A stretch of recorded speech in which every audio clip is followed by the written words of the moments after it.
Hi, my name is Chanel. This is my friend Rahul, from India. And I am from Trinidad and Tobago. In this presentation, we will compare India's and Trinidad and Tobago's cultures through the family structure and the education system.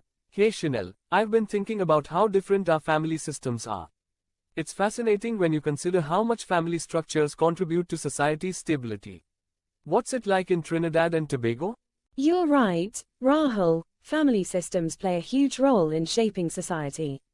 Over here, we mostly have nuclear families, just parents and their kids. But we also have a lot of single-parent households, usually led by women. What about in India? Oh, it's quite different here. The joint family system is still quite prevalent. It's common for multiple generations, grandparents, parents, uncles, aunts, cousins, to live together under one roof, sharing responsibilities and resources. That's amazing, but doesn't that create challenges? I imagine it could get a bit crowded. It can, but from a functionalist perspective, it's a key part of our social stability. For instance, the joint family system acts as a socialist community, in a way. Everyone contributes financially, and the needs of all members are taken care of collectively. It's a powerful support system, especially for those who can't work, like widows or elderly relatives. I see what you mean. Functionalist theory emphasizes how these systems help maintain order in society. In Trinidad, while we don't have that extended family setup as much, the nuclear family works well for us. It allows parents to focus on their kids, providing emotional and financial support while instilling moral values. That makes sense. The smaller size of a nuclear family must give parents more time to spend with each child. In our joint families, emotional security also comes from close bonds, but individual needs sometimes get overshadowed by the collective. True, and I can see how that could happen. Over here, though, single-parent families often struggle because one person has to juggle everything: work, finances, and raising kids. Sometimes, grandparents step in to help, but it can still be tough, especially when resources are stretched thin. That's a lot of responsibility for one person. In the Indian joint family, we also face challenges, like conflicts over resources or decisions. But overall, it's designed to teach children values, like respect for elders and responsibility toward family. Functionalists would say it helps preserve cultural norms and ensures stability. That's interesting. In Trinidad, we see a lot of change happening, especially with younger generations. Some teens become single parents and grandparents end up stepping in. It's putting pressure on older family members who should be enjoying their retirement. That must be hard for the grandparents. In our system, elders are cared for by the younger generation. It's seen as their duty, and in return, the elders often help with raising the kids and passing down traditions. That's a beautiful balance. But I think both systems have their pros and cons. Your joint family promotes unity and shared responsibilities, while our nuclear setup allows for more individual focus and mobility. Absolutely. Functionalism highlights how these systems adapt to meet the needs of their societies. India's joint families ensure economic and emotional support for large groups, while your nuclear families provide a focused environment for children's growth. Exactly. And I guess both systems reflect our cultural values, yours emphasizing collectivism and tradition, and ours focusing more on independence and upward mobility. It's fascinating how family shapes society, isn't it? It really is. And it's great that we can learn from each other's systems. Who knows, maybe we'll find a way to blend the best of both worlds. Now, that would be something. Let's keep this conversation going. I love comparing our cultures like this. Me too, Chanel. After all, family is the heart of society.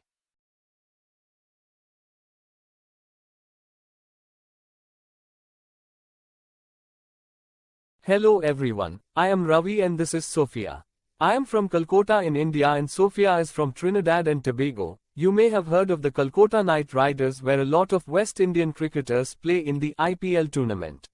Today, we are going to walk you through the education systems in India and Trinidad and Tobago. Let's get started. Hi Sophia, I heard you're from Trinidad and Tobago. I've always been curious about how education works there. Here in India, education is such a vital part of our culture, and the system has many levels. Hi Ravi, it's great to meet you. That's interesting. Trinidad and Tobago also places a lot of importance on education. Our system is similar to the British model and is structured across primary, secondary, and tertiary levels. How's the system in India structured? In India, we also have a tiered system that starts with pre-primary education for children aged 3 to 6. Then comes primary education for grades 1 to 5, followed by upper primary for grades 6 to 8. After that, there's secondary education for grades 9 and 10, and finally, senior secondary education for grades 11 and 12. That's very detailed. Here, we begin with primary education, which is compulsory for children aged 5 to 12. After primary school, students enter secondary school, which is mandatory for the first 5 years. Once they complete their Caribbean Secondary Education Certificate, CSEC, exams, students can stay an additional 2 years to pursue advanced proficiency certificates for university entry. That's fascinating. In India, students also take important board exams after grades 10 and 12. These exams often determine their career paths. We put a lot of emphasis on STEM subjects and academic achievement, which shapes much of the curriculum. Is it similar in your country? Yes, academic achievement is a big deal here too, but our curriculum is a bit broader. In addition to traditional subjects like math, science, and English, we also focus on Caribbean studies and values-based education, which includes character and citizenship development. This helps students connect with their cultural heritage. That's really interesting. In India, the education system often reflects our cultural values too. For example, the Right to Education Act, 2009, ensures that every child between the ages of 6 and 14 has access to free and compulsory education. It's a way to promote equality, although challenges like caste-based discrimination and economic disparities persist.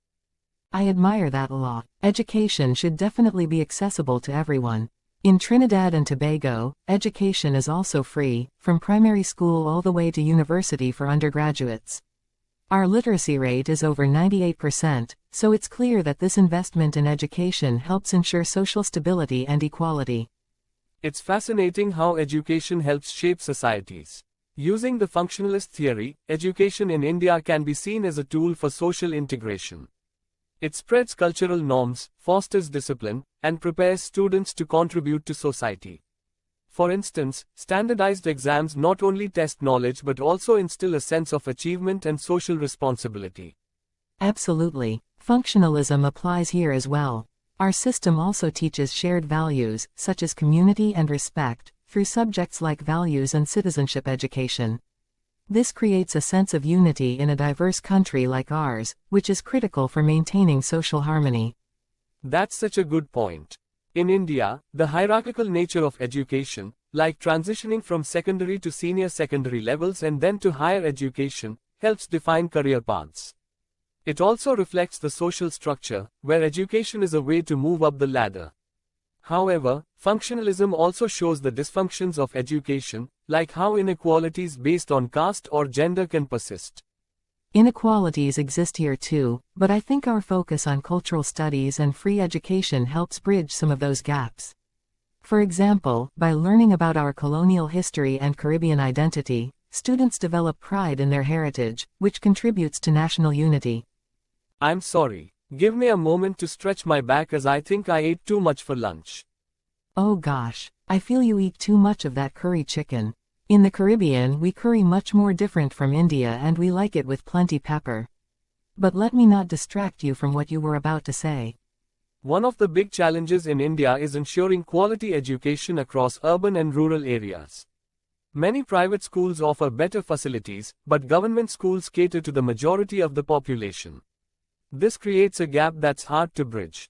I see a similar divide in Trinidad and Tobago between urban and rural schools, though our government provides free education everywhere.